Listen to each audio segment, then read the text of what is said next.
If you reheated your leftovers this morning without thinking twice, I need you to stop scrolling for the next 20 minutes because what I'm about to show you could change the way you look at your fridge forever. There are foods sitting in your kitchen right now that seem completely harmless the second time around, but when they're reheated the wrong way, they can trigger chemical changes linked to cancer causing compounds. And the scary part is that at least one of these foods is probably in your fridge right now, reheated almost every single day in almost every household on the planet. Stay with me until the end because food number 3 on this list is the one almost nobody suspects. And food number 4 is the one that sends more people to the hospital every year than most people realize. Before we get into the four foods themselves, let's talk about why reheating food can be risky in the first place, because this is the part almost nobody explains properly. When food is cooked for the first time, heat kills most of the bacteria that could make you sick, and any natural compounds in the food are still in their original stable form. The problem starts after that first cooking. If food is left out at room temperature for too long, bacteria that survived cooking or bacteria that landed on the food afterward begin to multiply. Some of these bacteria don't just make food spoil, they produce toxins, and some of them interact with natural compounds in the food itself. One of the most important natural compounds here is something called nitrate. Nitrates are completely normal and they occur naturally in a lot of vegetables. On their own, they aren't dangerous. But when food containing nitrates is left out improperly, bacteria can convert those nitrates into nitrites. And when nitrite containing food is then reheated at high temperatures, those nitrites can react with amino acids in the food to form a group of compounds called nitrosamines. Nitrosamines are classified as potentially carcinogenic, meaning that in laboratory studies, they have been shown to damage DNA in ways that can contribute to cancer development over time. This is the chemical pathway behind almost everything you're about to hear in this video. So keep it in mind as we go through each food because the risk is never really about the food itself. It's about how it's stored and reheated. Let's start with food number 1. And this is the one that has been debated in kitchens for decades: leafy green vegetables, especially spinach. Spinach is naturally rich in nitrates, and so are other leafy greens like beet greens and, to a lesser extent, celery and beetroot. When spinach is cooked and then left sitting out at room temperature for a few hours instead of being refrigerated promptly, bacteria in the environment can begin converting those nitrates into nitrites. Reheat that spinach at high heat, especially in a microwave on full power, and you create the exact conditions needed for nitrosamine formation. Now, here's where it gets interesting because there's actually been a long scientific back and forth about how serious this risk really is. For years, some food safety organizations in Europe officially advised against reheating spinach at all. But more recent scientific review has shown that as long as spinach is cooled quickly after cooking, refrigerated within about 2 hours, and then reheated gently rather than blasted on high heat, the nitrite and nitrosamine levels that form are far below any level considered dangerous. In other words, spinach itself is not the villain here. The real danger is spinach that's been left out on the counter for half a day and then microwaved on high the next day. If you're someone who meal preps big batches of spinach, the fix is simple. Portion it out and refrigerate it within 2 hours of cooking, then reheat it gently on medium-low heat rather than blasting it on high power.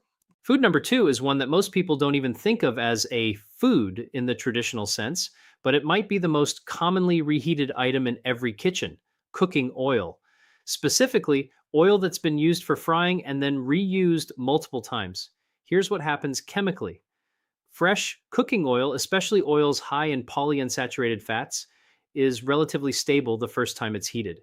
But every time you heat that same oil again, especially to high frying temperatures, the fats begin to oxidize. This oxidation process creates free radicals, unstable molecules that can trigger oxidative stress and inflammation in the body when consumed regularly over time. Reused oil also tends to break down structurally, forming compounds like aldehydes, some of which have been studied for their potential role in cellular damage. This is a slow, cumulative risk rather than a single dramatic event, which is exactly why it's so easy to ignore. Restaurants and street food vendors that reuse the same frying oil day after day, sometimes for weeks, are essentially serving oil that has degraded far beyond what's considered safe. At home, the fix is straightforward. Avoid reusing frying oil more than once or twice, never let it start smoking, and if the oil looks dark, smells different from when it was fresh, or has become thick and sticky, it's time to throw it out rather than reheat it again. Food number three is the one that genuinely surprises most people because it's often marketed as a health food. Processed and cured meats, things like sausages, deli meats, salami, and bacon. These products are already treated with nitrates and nitrites during processing, which is what gives them their color and extends their shelf life. That's a completely normal and regulated part of food preservation. The issue arises specifically when these meats are reheated at high temperatures, particularly through grilling, frying, or broiling. High heat encourages the nitrites already present in the meat to react with amino acids from the proteins, forming nitrosamines, the same compounds we discussed with spinach, but here they're forming directly in a food that already contains a concentrated source of nitrites to begin with. This is actually one of the reasons why health organizations around the world have repeatedly flagged processed meat consumption as a cancer risk factor worth paying attention to, independent of the reheating issue. Reheating just adds another layer of risk on top of an already concentrated source. If you're someone who regularly reheats sausages, bacon, or deli meat by frying or grilling them, a safer approach is to reheat them gently through steaming or in a covered pan on lower heat rather than searing them at high temperatures, and to generally keep processed meat as an occasional food rather than a daily staple. And now, the food I promised you at the start of this video, the one that sends more people to urgent care and emergency rooms every year than almost anything else on this list, even though it's technically not a cancer risk in the same direct sense as the others: rice. Here's why rice deserves its own category. Uncooked rice can carry spores of a bacterium called Bacillus cereus. These spores are incredibly resilient and can actually survive the cooking process. The real danger starts after rice is cooked. If cooked rice is left sitting out at room temperature, those surviving spores can germinate and multiply rapidly, and as they multiply, they produce toxins. Here's the part that catches people off guard. Reheating the rice afterward does not destroy these toxins. You can microwave that rice until it's steaming hot all the way through, and it will still make you sick because the problem isn't live bacteria at that point, it's the toxin they already produced while the rice was sitting out. Symptoms typically show up within a few hours and usually involve vomiting and stomach cramps. This is sometimes called fried rice syndrome because it so often shows up in leftover takeout rice that's been sitting at room temperature for hours before being reheated. The fix here is timing, not temperature. Cooked rice needs to go into the refrigerator within about an hour of cooking, not several hours later, and when you reheat it, make sure it's heated evenly all the way through rather than just warmed on the surface. Now that we've gone through all four, let's talk about the bigger picture because I don't want you walking away from this video afraid of spinach, cooking oil, sausages, or rice. All four of these foods are completely fine to eat. And in the case of spinach and rice, they're genuinely healthy and nutrient dense parts of a balanced diet. The danger was never really about the food itself, it was about time, temperature, and handling. There are three practical rules that apply across every single food on this list. First, cool your food quickly and refrigerate it within about 2 hours of cooking, ideally sooner for something like rice. The longer food sits at room temperature, the more time bacteria have to multiply and, in some cases, produce toxins that heat alone can't undo. Second, when you reheat, make sure the food is heated evenly and thoroughly, all the way through, rather than just warmed on the outside while the center stays lukewarm. Uneven reheating is one of the most common mistakes people make, especially with microwaves, because microwaves are notorious for creating hot spots and cold spots in the same dish. Stir your food partway through reheating to distribute the heat more evenly. Third, avoid the cycle of reheating and cooling the same batch of food over and over again. Every time you heat something up, let it cool back down and then reheat it again. You're giving bacteria another opportunity to grow during that cooling window. It's much safer to portion out leftovers into smaller containers so you only reheat what you're actually going to eat in one sitting.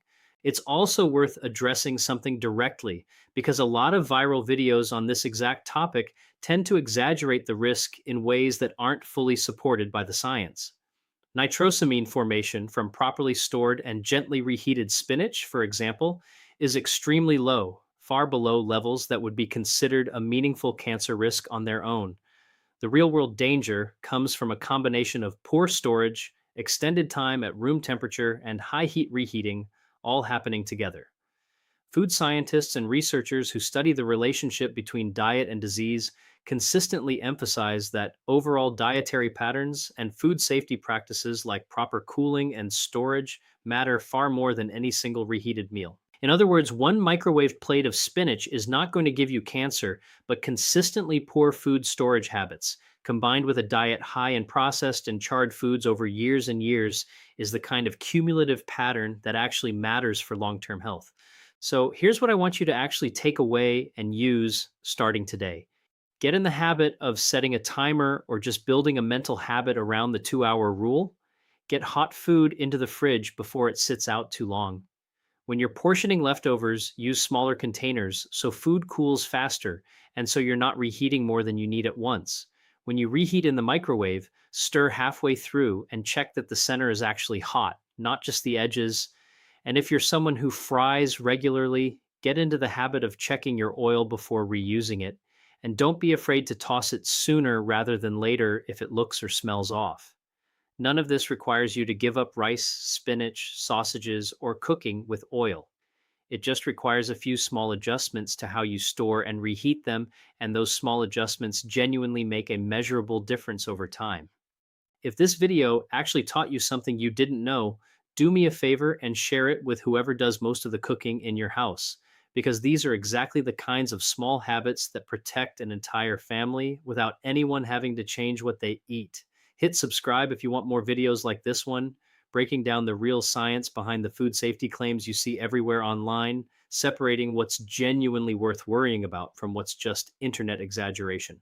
And let me know in the comments which one of these four foods you reheat the most often in your house, because based on how this comment section goes, the next video might be a deep dive into exactly that one. Leave that.